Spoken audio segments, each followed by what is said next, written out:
आदिल उकाब। अलिफ नगर में एक आला नस्ल का उकाब था जिसे सब आदिल उकाब कहते थे। वो अपने अदल और अक्लमंदी के लिए अपने इलाके में मशहूर था। परिंदों की अदालत का सरबराह होने की वजह से भी उसकी इज्जत करते थे। आदिल उकाब का एक ही बेटा था और उसका नाम था अक्की उकाब। वो मामूली बातों पर हर एक से झगड़ा करना शुरू हो जाता।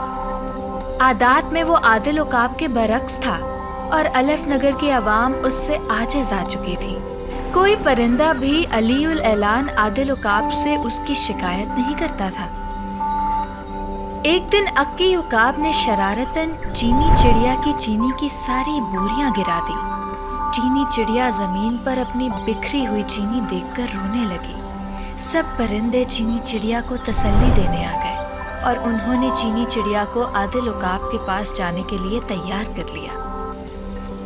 जुमे को आदिल उकाब की अदालत लगी तो चीनी चिड़िया ने उससे कहा, आदिल उकाब भाई, मेरी अर्ज सबसे पहले सुने, क्योंकि मुझे आपके बेटे की शिकायत करनी है।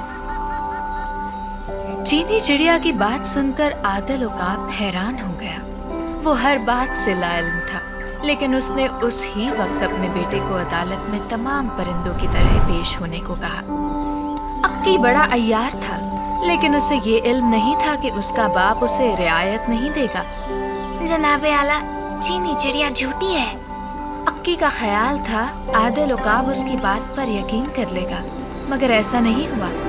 आदिल उकाब ने चीनी चिड़िया को गवाह पेश करने के लिए कहा, जो चीनी चिड़िया ने फौरन पेश कर दिए। यह साबित हो गया कि तुम झूठे भी हो और जालिम भी। सब कुछ जान लेने के बाद आदिल उकाब ने अपने बेटे से कहा, तुम्हारी यही सजा है कि तुम चीनी चिड़िया की चीनी का एक एक दाना अपनी चूंद से उठाकर वापस बोरियों में भरोगे।